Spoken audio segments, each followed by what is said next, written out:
Sələflər sevirdilər bir-birlərinə eyiblərini xatırlatmağı, lakin gizlində.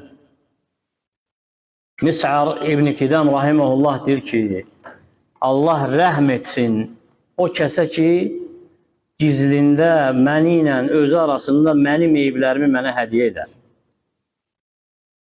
Ona görə də heç kim deyə bilməz ki, mənə xatırlama etməyə ehtiyac yoxdur. Mənə nəsihətə ehtiyac yoxdur. Əksinə, ola bilər insan xeyirdə öndə gedənlər olsun, gedənlərdən olsun və xeyirdə tanımış insanlardan olsun. Lakin yenə də nəsihətə ehtiyac duyur o adam. Kim olursa olsun. Ömər radiyallahu anhu işarə edib Əbu Bakr radiyallahu anhuya nədə Quranın cəm olunmasında. Baxmayaraq Əbu Bakr radiyallahu anhu xəlifə idi.